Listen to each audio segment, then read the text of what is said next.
Hey everyone, I'm M. Sauter, better known as Pints and Panels. And I'm Don Tse, better known as the Don of Beer. And welcome to the 5th episode of the All About Beer podcast. Every 2 weeks or so, we'll talk with leading experts and take a deep dive into one topic in beer. On this week's show, we're going to be talking about all things Oktoberfest with Megan Parisi of Boston Beer. Don, have you ever been to Oktoberfest? I have not, but I have been to a similar festival in another town.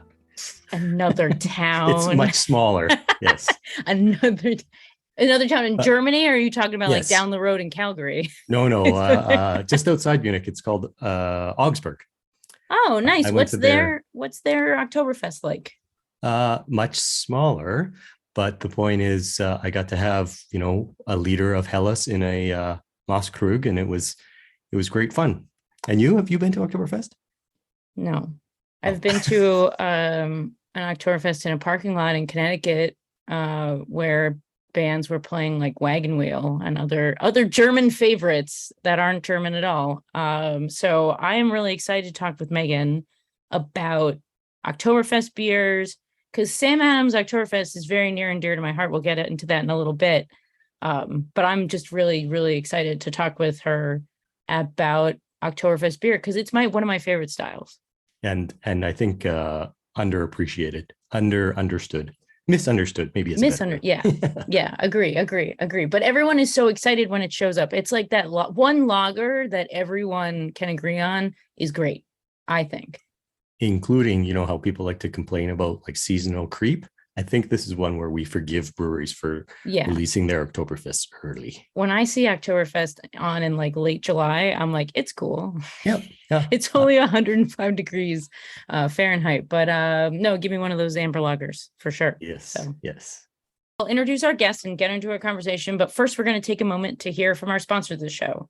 And if you'd like to help support us, reach out to podcast@allaboutbeer.com or support us on Patreon. Throw us a couple bucks. We would really appreciate that. This show is brought to you by Athletic Brewing Company. Athletic Brewing Company's award-winning craft non-alcoholic beers are fit for all times: downtime, work time, game time, even gym time. Pick a time and grab an Athletic, because it's about time you could enjoy a great tasting brew anytime you want, even right now. Head to athleticbrewing.com and get some fresh brews delivered. New customers can even get 20% off with code AllaboutBeer20 and free shipping on 2 6-packs or more. Hi, this is John Hall, the editor of All About Beer, inviting you to check out the Drink Beer, Think Beer podcast. It's available on all of the major platforms, and the weekly show features long-form conversations with brewers, growers, and personalities from the beer industry. New episodes release every Wednesday. Just search Drink Beer, Think Beer. In a career spanning nearly 2 decades, Megan Parisi has had the fortune of brewing at several breweries where she developed recipes for a wide variety of delicious and innovative beers, including Cambridge Brewing Company in Cambridge, Massachusetts, overseeing brewery commissions at Blue Jacket in Washington, D.C., and at Warbtown Brewery in Worcester, Massachusetts.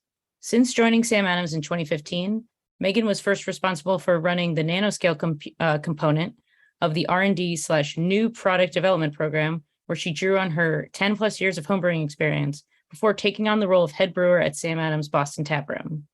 A native of Philadelphia, Megan is a classically trained musician with bachelor's and master's degrees in clarinet performance from Boston University. She served nearly 5 years in the U.S. Navy Band in Washington, where she played for the President of the United States and other dignitaries, as well as hundreds of military ceremonies across the country and around the globe. This formative part of her education influences the way she brews, noting the marriage of science and art in the formation of recipes, as well as the execution of brewing techniques. When not brewing beer, Megan can be found tending to her front porch garden, cooking, running, and serving as a judge for the Great American Beer Festival and World Beer Cup, which she's been doing since 2010. All right, Megan, welcome to the show. Yeah, no problem. I'm really glad that you're our person to talk about Oktoberfest with, because I'm a huge Sam Oktoberfest fan. Big fan. Me too. Don, can you can get Sam in Canada, can you? We can sometimes get Sam Adams in Canada. Oh, okay. Got it. Personal anecdote. So when I was not 21, I I had a very good friend from high school, and his brother used to buy us Sam Oktoberfest. And it was our kind of like treat beer where we thought we were very fancy. So I just want to say thank you for being part of my childhood. That's a pretty good treat beer at that age. Yeah, I'm talking like 19, 20. I'm not like, I'm not 12. But still, like enough to know that's actually pretty I think that's pretty fancy. Yeah. Yeah. That is pretty fancy for 19 and 20. I wasn't that fancy. But we wanted to talk to you a little bit about how you've been the brewer at Sam Adams for how long? Just over 7 years now. Wow. Okay. And are you based in Jamaica Plain? I was based in Jamaica Plain for about 4.5 years until we started getting ready to open our tap room, our downtown tap room. And as we were planning that, I jumped onto that project and haven't been in JT since then. Got it. I have a couple miles. Okay. Yeah. So like Sam Adams is a huge company, and then you go and you take the Jamaica Plain tour, and the brew house is quite small. So I guess my first question for you is, with recipe formulation and brewing such an iconic beer like Sam Oktoberfest, how does that happen? Because you're not all brewing everything out of Jamaica Plain, obviously. Correct. I mean, if you are, kudos. That is impressive. We are not able to, feed 50 states, 10 barrels at a time. That really would be kind of crazy, or we really wouldn't be selling a lot of beer. Yeah, for sure. So just a little bit of background on the Jamaica Plain Brewery. That was the first brewery that Sam Adams did occupy and brew on. So every recipe since Boston Lager has been developed in that building. Every recipe has gotten its start, which is, I think, really pretty cool when you think about it. Everything from, I think the second beer was Boston Ale. Everything from Boston Ale up to our latest releases on the Sam Adams national brand has started in that building. And for the most part, it all started on that original 10-barrel system. When I first started working there in 2015, we also had a small nano brewery, which I wound up running for a couple years in there as well when I was down in Jamaica Plain. And that at the time was a 25-gallon, kind of, tippy dump homebrew carport kind of system. So a lot more rudimentary than you'd think would be the first step for recipe development at Sam Adams. But I actually also thought that was very cool because it brought me back to my home brewing roots and really getting hands back on ingredients again, and at that small scale. So we also own 2 breweries in Pennsylvania and in Cincinnati, and that is where the majority of our beers are made that are actually going out into production. What we brew in Boston at Jamaica Plain is just for local distribution. So Sam Adams Octoberfest started in Jamaica Plain, though. Yeah, that's where the recipe. Whoever was the brewer at the time, they created that. Do you know how long Sam has been brewing Oktoberfest? I am not sure, but I do know that I'm pretty certain that Sam Adams was one of the first breweries, at least, to really introduce seasonals and with some regularity, whether it be the Oktoberfest, summer ale, winter lager, and actually having those regular seasonals with a seasonal duration. And I have to actually second what you said before about it being your favorite kind of seasonal beer. I love all of our beers, obviously, but there's something about Oktoberfest that I cannot wait for that first one every year. And it is always my favorite one. They all taste great the rest of the season, but there's something about that first sip of our Oktoberfest that just makes me smile because I've been waiting for it for 9 months since I had the last one. And on that note, is it one of your more popular seasonals? Oh, absolutely. Yeah, absolutely. It's got a really broad appeal. Just that really lovely malt forward character.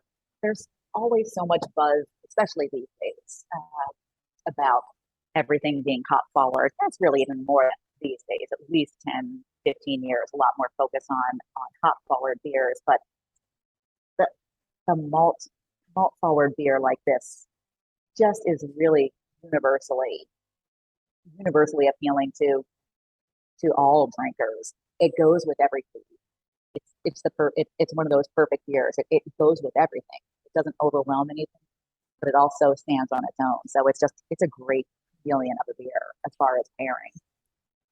To me, Oktoberfest is one of those beers where it contains a lot of magic. If you were to ask me what I love about it, I really couldn't. I mean, I could say the malty blah blah blah blah blah, but 90% of what I love about Oktoberfest I can't express. There's something about Oktoberfest to me that is just, it's the changing of the seasons.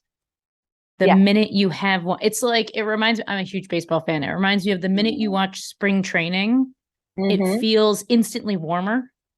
And then the minute you have your first Oktoberfest, you get like a chill, like you're like, ooh. It's just the best one. It's so good there. And I don't care that they come, like yours, Sam Adams is released in what? Late July, early August? Very beginning of August. Okay. I'm okay with that. It's one of the few that I am okay with as well. I'll be honest. It's one of the few that's a seasonal treat that doesn't bother me. It doesn't feel out of place. It just doesn't feel out of place because and August is usually when the weather does start to turn a little bit. Usually, about the second half of August is when you start finding those slightly cooler mornings. And then this feels even more appropriate. So it's really not very long. And people also forget Oktoberfest happens in September. Right. So Absolutely, it's not that advanced. It's not that early. It's not like pumpkin beer coming out in early August. Yeah. Right. When pumpkins aren't even. Oh, anyway, that's another story. Yeah. We can have you on to talk about you guys make a pumpkin beer, right? Yes, we do. Yes. Next episode. Next episode. So tell us about Oktoberfest, recipe formulation and what's the magic behind the Oktoberfest, Sam Adams Oktoberfest? Well, if I give away the magic, no, I think one of the really magical pieces is actually having a decoction. It was a brewing technique I wasn't really able to implement before coming here to Sam Adams because we just didn't have the equipment.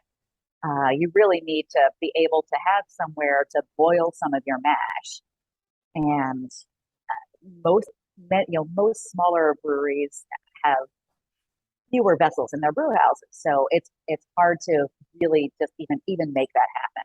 It's just engineering wise. And I don't even mean fancy engineering. I just mean how do you get it from here to there where you've got heat and you can boil it and then get it back. Just the literal back and forth can be kind of complicated. I mean, a couple things happen during decoction too. That boiling the mash, you're inactivating a number of enzymes that would normally be fermentable. So sometimes people feel like you can just sort of accomplish that dextrin malt by using a dextrinous malt, like a Carafoam, Carapil, something more like that. But there's more than that happens in that boiling process. You're not just making it less fermentable by making it more dextrinous. You are concentrating flavors. You're getting extra caramelization, and you're getting a whole new set of flavors that you really can't get otherwise just with a bridged fermentation. I find that every Oktoberfest I have, when I find out they're decocted, I'm like, oh, of course. There is something about, I mean, a lot of people will say decoction doesn't matter now because of the modification of malt, blah, blah, blah. But I find that there's something, that's an extra magical step to an Oktoberfest, to a Märzen, that decoction or a Festbier Like that decoction is going to make it extra. It's like the secret spice. Yeah, and that is really the difference. It's, technically a lot of brewing techniques that we've implemented over the years, not the years, over the centuries, have, they existed because of under modification of malt. But as our malting processes have improved, we don't need those brewing techniques in the same way that we did. But they're usually not simply about the modification of the malt. Right. It's Extract. there It's are not these, just right, extract. it's Yeah. not just extract. It is that something else, like the decoction. I now that I've actually get to do it, I really appreciate what it brings, because I get it. I see the difference. I'm actually, I'm brewing a Schwarzbier today, and just Sorry. so I know. So like a lovely decoction, just that smell. It's already dark from all the malt, so it's not just dark. There's something more to it. There's just something a little more, and it just makes me happy knowing that I can do it too. Do you think that if you were sitting, in front of 5 Oktoberfest beers blind, you could pick out the ones decocted versus just infused? Maybe I would like to think so. Yeah. Because that certainly would be the proof in the pudding of just saying that, hey, there's this certain something that you can't get otherwise. And maybe it is in our heads. But even if it's in our heads, that doesn't necessarily make it that much less real. Right. I agree with that. The sense of expectation, the sense of that expectation. Yeah, I love that. I love what you just said there, Megan. So other than decoction, like, are you to compensate for the fact that you're decocting, are you using deliberately under modified malt or European malts or American malts, or what else are you willing to share? Well, we do have a house Oktoberfest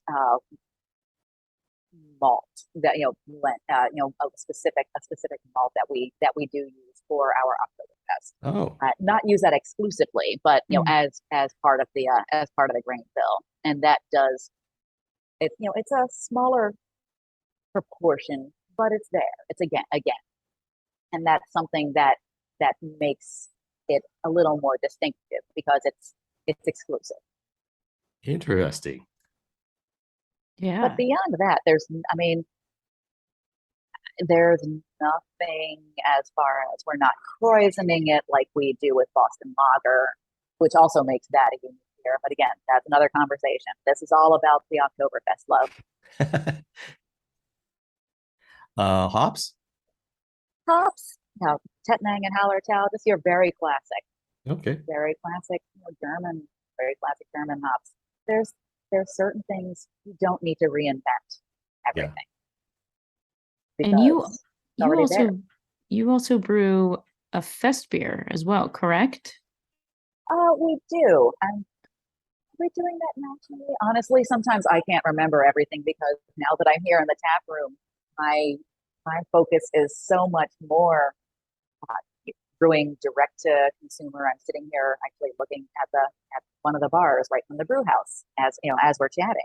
So, are you doing any Oktoberfest specials for the Boston? So the Boston Brew House is in Faneuil Hall, correct? Yes. So this tap room is located at Faneuil Hall.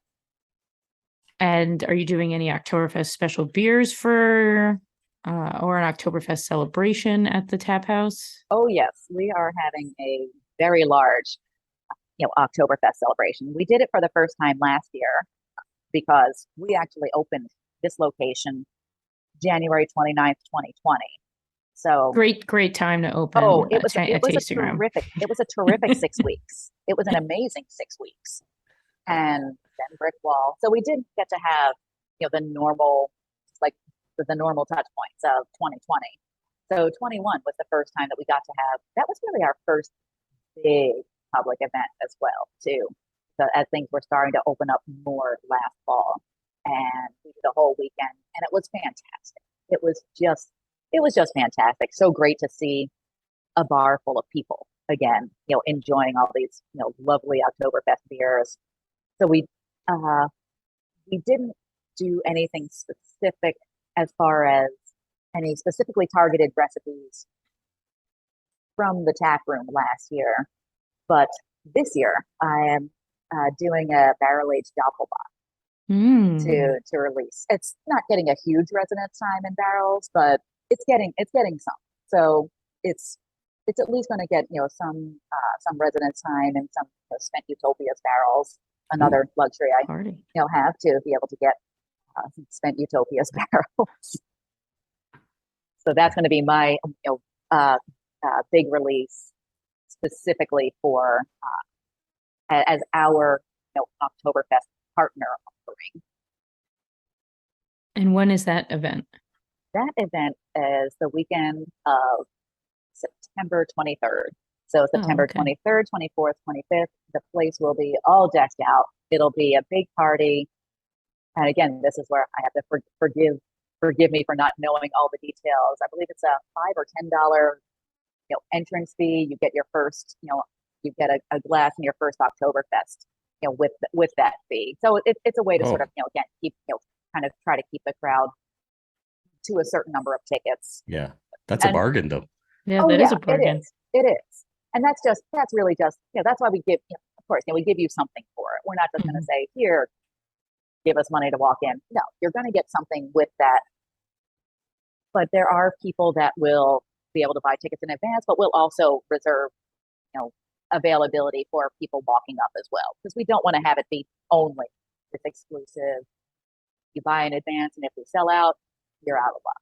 We'll sell a certain number of tickets ahead of time, but also hold some aside to make sure that people who walk up will still be able to have the opportunity to come in. And it's going to be a crazy weekend as far as I'm hoping the weather will just be perfect, as it should for that time of September in Boston. We've got lots of open windows, so open space. The space can feel very, very open, which is a wonderful thing these days. I think a lot of people really appreciate that much more than we ever did before. That sounds like a lot of fun. Yeah. I love a good Oktober. So do I. Yeah. I've never been to Oktoberfest. Megan, have you been to Oktoberfest? No, I have not. I've been to Munich, but not to Oktoberfest yet. Yeah, neither have I. Don, you've never been either, right? I have not. No. Man, I do want to ask though, Megan, will the event have actually 1 liter Moskrogs or? I believe we will have our Steins back. I'm not positive. I feel like that's part of the experience, so I'm just hoping that you have that. Yeah. It is. There's so much about the experience, and actually a fair bit of our seating is kind of beer hall style. We've got nice. three bar areas, sort of tiered levels. There's a ground bar area that has some six tops, and then a bar area, which is pretty. It's on the smaller side, but when you walk down the steps after you come into this bar, we have our more beer hall area, and that's where you've got the larger communal tables, where it really will have that that German beer hall, get to know your neighbors kind of feeling that is just all over Germany. Something I just love. Yeah. Now I'm having FOMO. Oh no. Oh, and then rooftop. I don't want to interrupt you. Oh yeah, we have a rooftop also, which was really our lifeline during the worst of the pandemic. We were able to have people be able to be outside, have all of the doors that are floor length, floor to ceiling length, have that completely open so that people could really have the open air feeling. So you've got that rooftop, be able to look right down on the on that Faneuil courtyard, which is kind of nice, just to have a perspective looking at the world go by. It's a very busy spot to look at. It's extra Boston too. Like you can't get more Boston than your beer garden. The Freedom Trail goes right by our door, so nearly every tourist who comes to Boston will walk by the front door of this tap room, and hopefully most of them will stop in just for a pint, for a soda with their kids, or something, a nice little snack. I feel it's almost obligatory. Like if you believe in freedom, you really have to have a beer at Sam Adams. I would have to agree. All right, we're going to take a short break and we'll be back with Megan Parisi of Sam Adams. This show is brought to you by Athletic Brewing Company. Athletic Brewing Company's award-winning craft non-alcoholic beers are fit for all times: downtime, work time, game time, even gym time. Pick a time and grab an Athletic, because it's about time you could enjoy a great tasting brew anytime you want, even right now. Head to athleticbrewing.com and get some fresh brews delivered. New customers can even get 20% off with code AllaboutBeer20 and free shipping on 2 6-packs or more.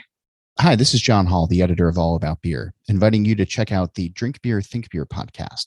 It's available on all of the major platforms, and the weekly show features long-form conversations with brewers, growers, and personalities from the beer industry.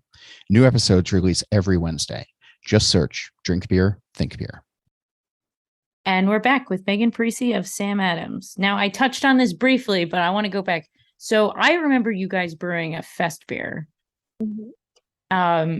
It was in like the variety pack, and just for people, I believe it was in the variety pack. I don't know what it is now, but the Festbier is what everyone drinks at Oktoberfest in Munich. Yeah. And so I was wondering if you could explain the differences between Sam Adams Oktoberfest and if I bought Spaten Oktoberfest and it shows up and it's golden and it looks like a Helles, and I would be like, what's this? Which happened to me actually in Boston. I ordered an Oktoberfest when I was a new drinker, and this golden beer shows up. I was at Jacob Worth's, which is I know. I know. R.I.P. R.I.P.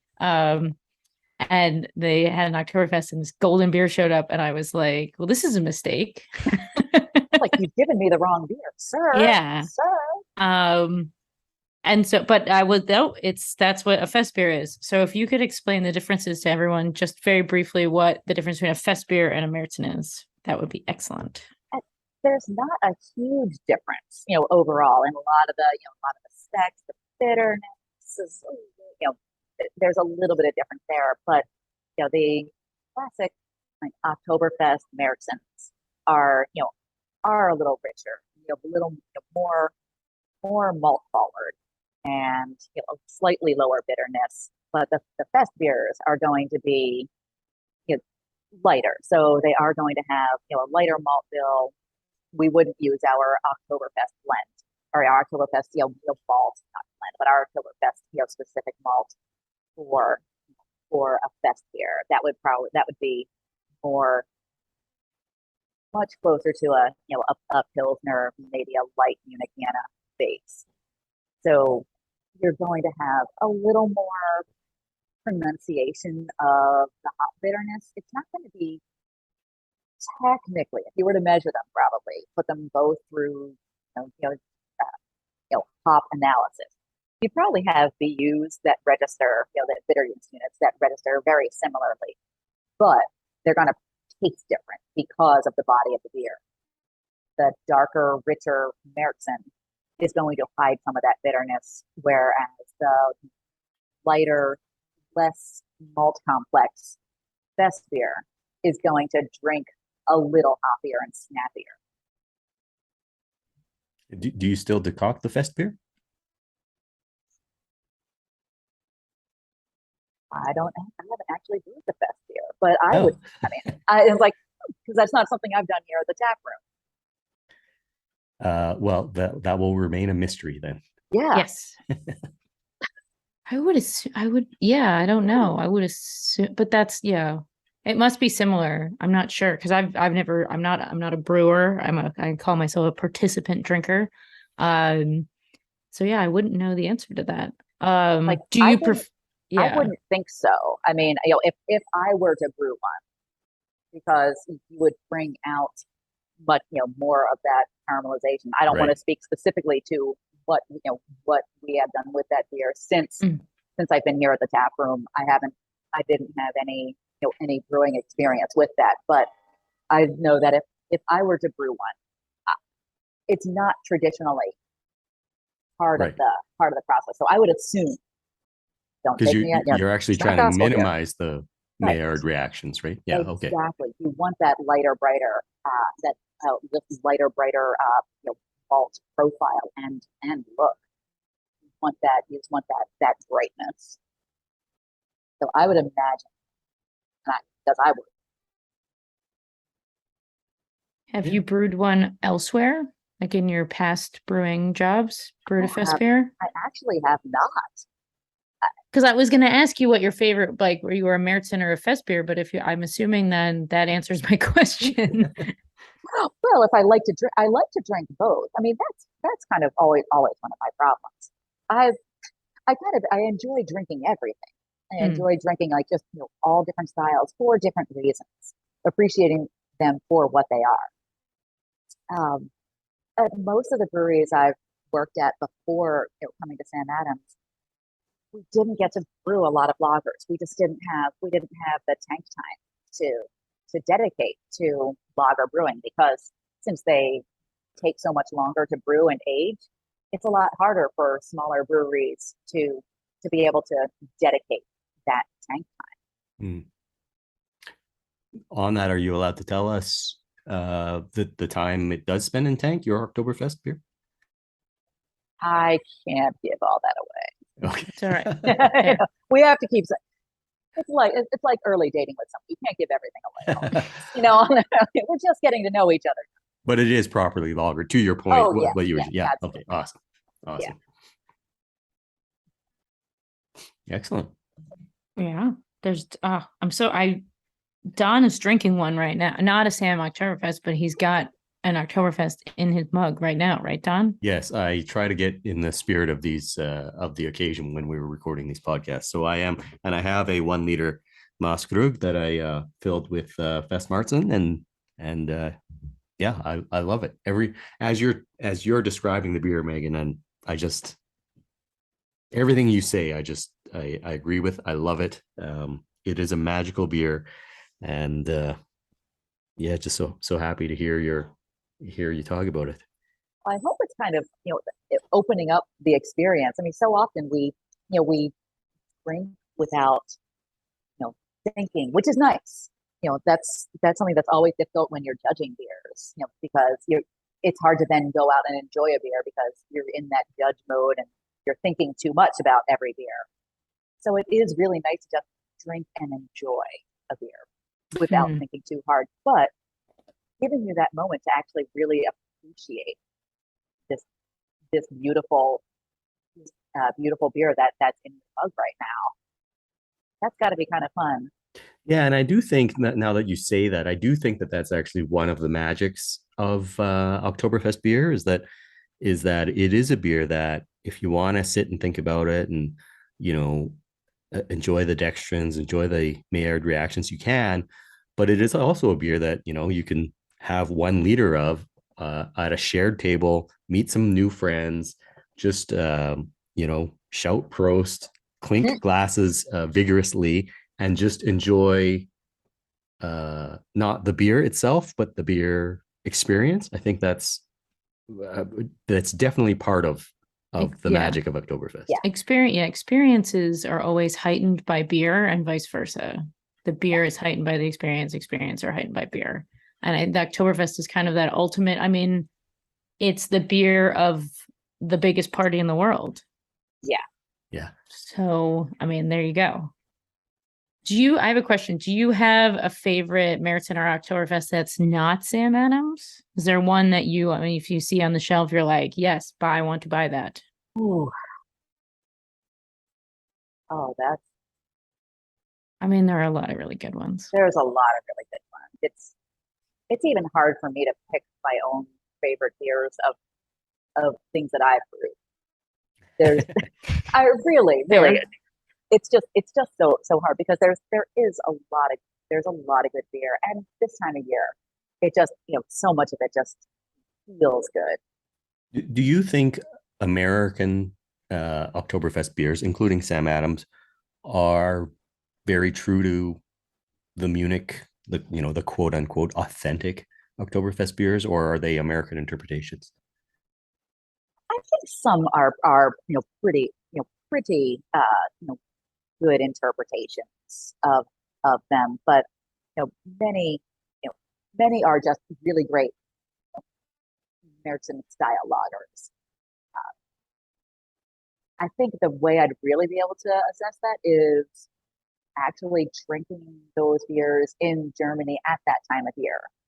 We get them, we get them imported, and we get to have them in bottles over here. But the times that I've been to Germany, it's not been Festbier or Oktoberfest season, so I haven't really gotten to enjoy them fresh as they're intended to be served and enjoyed. So Right. I think just even assessing that is kind of hard because I don't really have that perspective from having had those beers at that. As you said, it's very situational, and again, that freshness. I think the three of us need to commit to meeting at Oktoberfest in 1 year's time. I think that Don, you read my mind. I think we have a date. In fact, I would like to say that we should meet in Oktoberfest in Munich for Oktoberfest, and then we should all fly together to Boston, so that we can do as side by side comparison of the experiences as we possibly can. Oh, there we go. Oh, I like that. Yeah, this plan is getting better. I'm into it.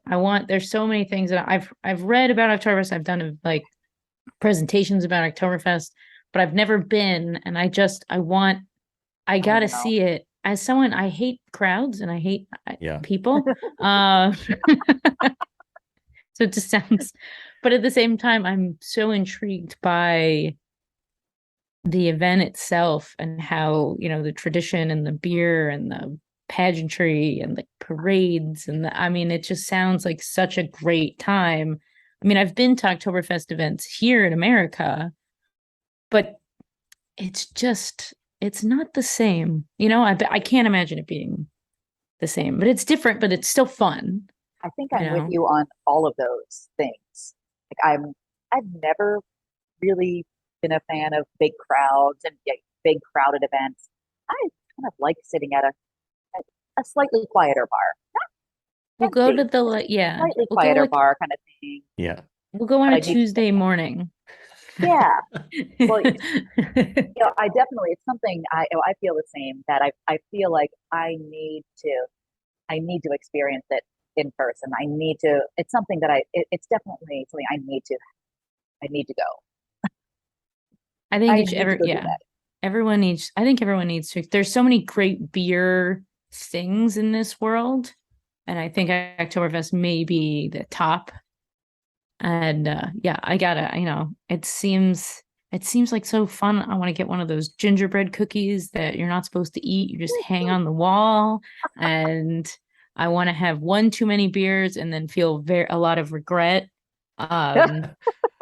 But in a respectful, safe way. One of those enormous pretzels. Don't forget the enormous. I want pretzel. the big pretzel. I want the pork knuckle. I want someone to yell at me in German, and then I don't speak German. Have you been to Germany? I have been to Cologne for one day. Okay. And I'm going to Cologne and Dusseldorf in October for a couple days before going to Belgium. So, but I've only been to Cologne. I've been to the Munich airport. Does not count. Not the same. Not the same. Not quite the same. Though I hope you at least were able to go out and go to Airbrow, get a couple beers there. I had a really short layover in Munich. And then Cologne we were in Belgium, and if you're in Belgium, I highly recommend the day trip to Cologne because it's only an hour and a half train ride, like high-speed rail ride away. And then you get just the minute you walk out, that's the best thing about Germany is like the minute you walk out of any train station, it's like beer's here. Right. Yeah. Yes. Or in the train station in some cases. Yes. That's Yeah. Well, at Munich Airport, I have Airbrow. I have a 3-hour layover from Munich to Cologne, and I'm flying from Brazil, so I'm going to be in desperate need of a beer when I land. And Airbrow. Okay, I will spend It's worth it. Okay, noted. It's I've got the time. worth it. Cool. But Then Megan, it will count a little more. Yeah. So Megan, it sounds like you have been to Munich, correct? Yes, I have. And so having taken that experience, having presumably you went to a few of the beer gardens, Yes. And then, so were you able to play a role in making sure that at least some of that experience is recreated in Boston? Or? It's definitely, a perspective that I've tried to bring to to this tap room. Just that, by having actually been there and gotten that vibe of just the laid back. It's just so it's laid back and it's normal and it's natural to just sit and have a couple of beers while you're out walking around. Sit with other people, whether you talk with them or not. You don't even think twice about sitting with strangers. And then maybe you do make new friends, but you're all there. It's just very relaxed. It's not so much about it's not alcohol focused as it is. As it is the flavor, the taste, the whole experience. Alcohol is part of it, but that's not the focus at all. I think it's almost the German equivalent of the French joie de vivre. Like it's living life. I think it's just part of the fabric. It's really woven into the fabric, and it really amazed me the first time that I was there and I saw just how normal this was and comfortable, and it's just not about the alcohol is peripheral. Yeah, I agree with that. Now you're making me. I sad. know. Now I want to go back. I want to go. Yeah, I'm really looking forward to going. And I'm looking forward to our trip there. No, when are you going to? Our trip. Our trip. Yeah. Okay. Yeah. 2023, 2024. What we should. No, I think we should commit 2023. I think 23. Okay. Yeah, and there's no time like the present. Yeah, for everybody listening to this podcast, plan to meet us there. Meet us there. Yeah. We can. Yeah, we'll go. Yeah. I've never been to Munich itself, so I'm really looking forward to I just want all the Augustiner in my face. Just give me the beer. That sounds amazing. Just in general, I mean, those Germany, Belgium, those countries it's what you said. The alcohol is part of living. I mean, Belgium, my favorite bar is just old ladies reading the newspaper, drinking Chimay. And I'm like, these are my people. That's a beautiful world right there. I mean, just where it's not some very specific group of people. The group of people is everyone. Yeah. Everyone has a seat at that table. And that's what I really, love seeing when I've been in those communities. That really is, beer is for everyone. Yeah, even in North America, there's this constant debate about whether children should be allowed in tasting rooms, for example. But in Germany, the beer gardens, people are having family picnics. They bring tablecloths and food, and the kids are there, and it's life. It's not really it's not an alcohol outing. It's a family outing. It's a family outing. It's life. Yeah. It's nice. That really is a different, a very different perspective on, I think, hospitality. What we are used to in the hospitality industry here in the US is very different than the beer garden communities in Germany, especially. Yeah. And maybe that's why Oktoberfest is so great, is because we get a little of that energy in America. Yeah. Maybe that's what it was. It was the friends we met along the way. It always is. It always is the friends we meet along the way. There was a publican in Portland who was famous for saying it's not about the beer, it's about the beer. It's the things around the beer. And I've always, I think, that sums it up. That's a really good point. Exactly. It's the about. It's the everything. Yeah. Yeah. This is why we all love beer. Yeah. I This is know. why we're all talking to each other right now. Exactly. We seem to have deviated off of the main topic of Oktoberfest. I'm okay with that. I'm okay with that too, but I know. I want to make sure Megan gets to say everything she wants to about Oktoberfest. Agreed. I think this is actually I think this is a great conversation about it because where the tangent that has come from talking about the beer has led us to much more than just the beer itself. It's about the beer. Yeah. And I think that's actually really just the perfect description. I do. Having said that, though, I'm going to ruin it by asking one nerdy question. Don, jeez.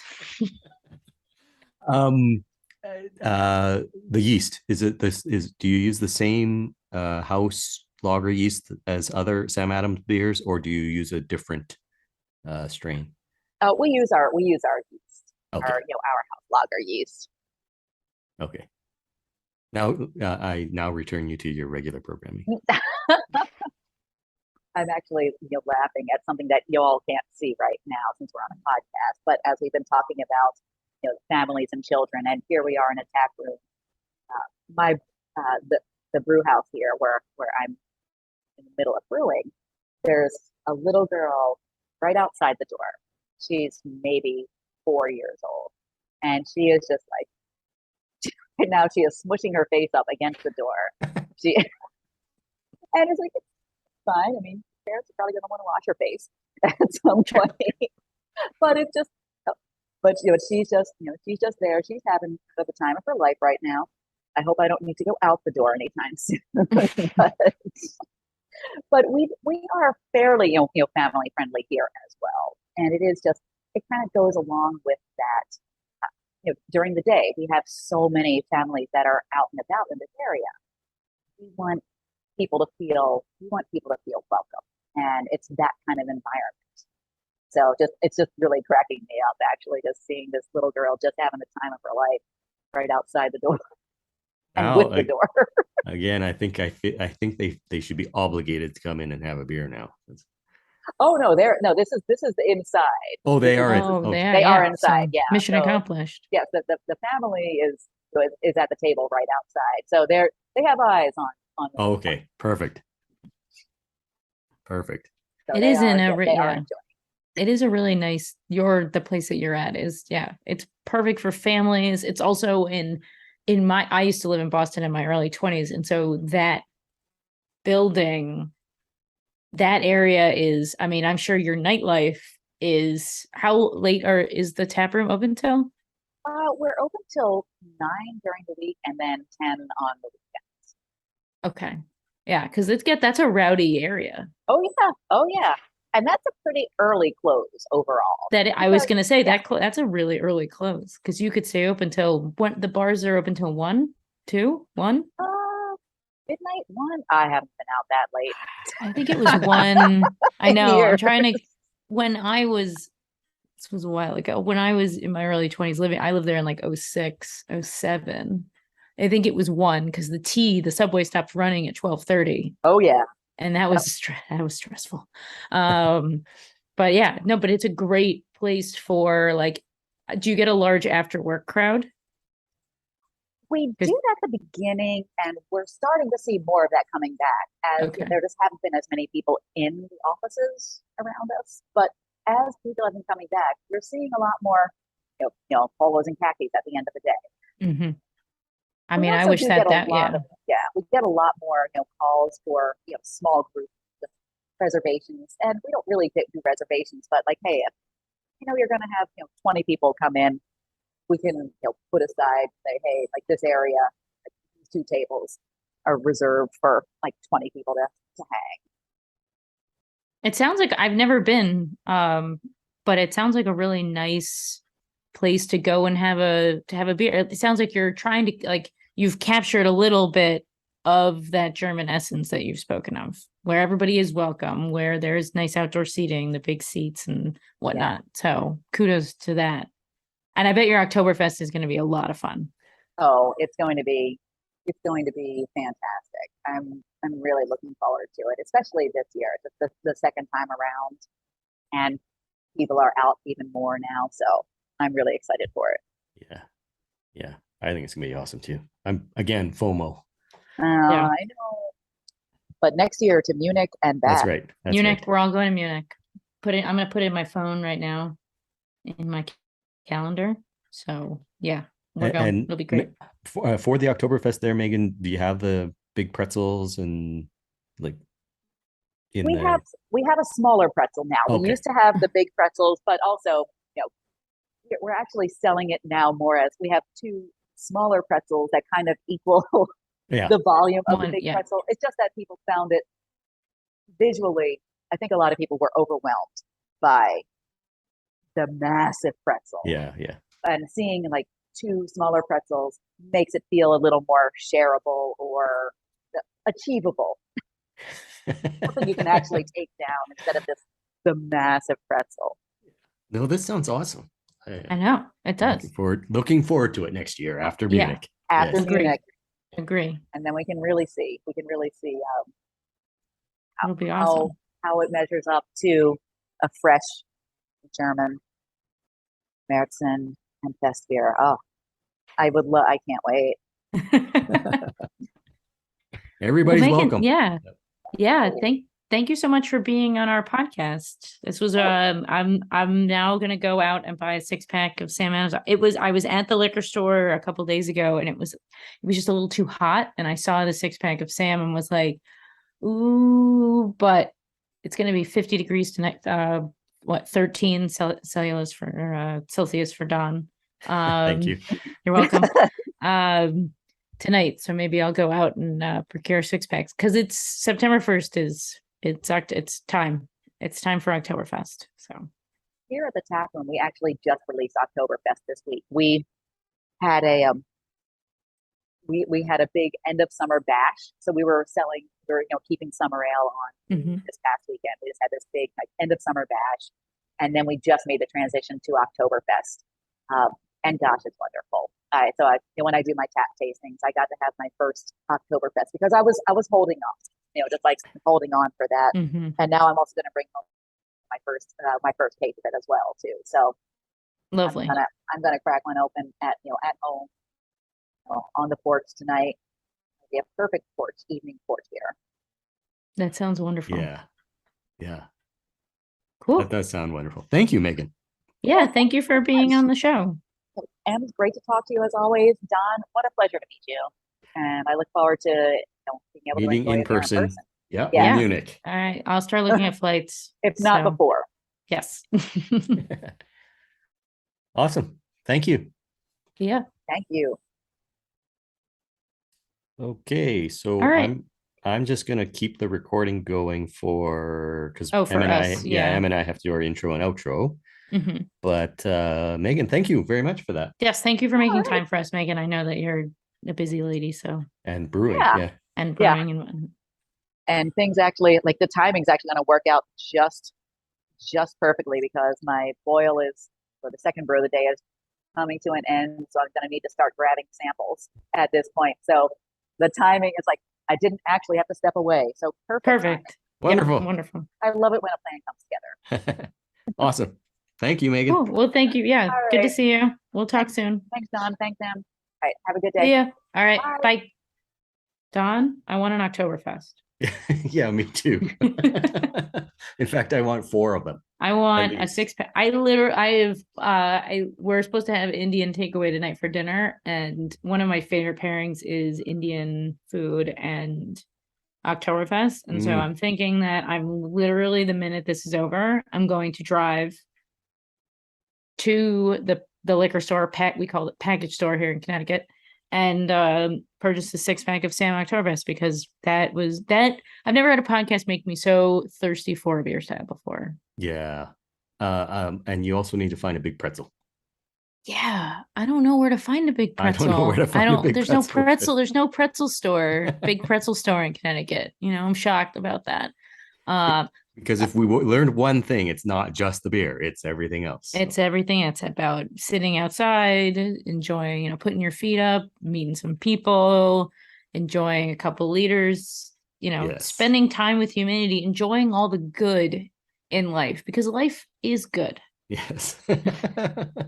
It's better when you have an Oktoberfest. Life is better when you have an Oktoberfest. Yes. Yeah, 1 liter of it. Yeah. 1 liter at a time. Yes. Oh man, I love that episode, and I love that Megan is a fan of decoction mashing, because as much as we talk about it's not just the beer, I have to nerd out on that sort of stuff. Yeah, I am a big fan of decoction mashing, and every time somebody tries to argue that decoction mashing is not necessary with today's modern, it's not necessary with today's modern malts, I die a little. So I love that Megan is a fan of it, and not just randomly, not just saying, oh, because that's tradition. I love that she was able to explain, you actually want to inactivate some of the enzymes, and Maillard reactions and all that sort of thing. So I love that. I think that was great. All that nerd stuff. Yeah. So well, that is our episode for the day. Visit allaboutbeer.com and follow us on social media at allaboutbeer. And if you're feeling generous or you like us, think about throwing some loot to the Patreon, patreon.com/allaboutbeer, to support this show and others. And if you have any questions, email us at podcast@allaboutbeer.com. And that email works for feedback, suggestions, or if you want to support the show through advertising. Speaking of advertising, a short word from our sponsors. This show is brought to you by Athletic Brewing Company. Athletic Brewing Company's award-winning craft non-alcoholic beers are fit for all times: downtime, work time, game time, even gym time. Pick a time and grab an Athletic, because it's about time you could enjoy a great tasting brew anytime you want, even right now. Head to athleticbrewing.com and get some fresh brews delivered. New customers can even get 20% off with code AllaboutBeer20 and free shipping on 2 6-packs or more. Hi, this is John Hall, the editor of All About Beer, inviting you to check out the Drink Beer, Think Beer podcast. It's available on all of the major platforms, and the weekly show features long-form conversations with brewers, growers, and personalities from the beer industry. New episodes release every Wednesday. Just search Drink Beer, Think Beer. So if you're interested in looking up what I do, I'm at Pints and Panels across all social media, and my website is www.pintsandpanels.com. And across social channels, I am at The Dawn of Beer. And you can also visit my website at thedawnofbeer.com. This show is produced by All About Beer. Visit allaboutbeer.com for articles, notes on the show and others, and to connect via the newsletter and social media. Cheers. Cheers.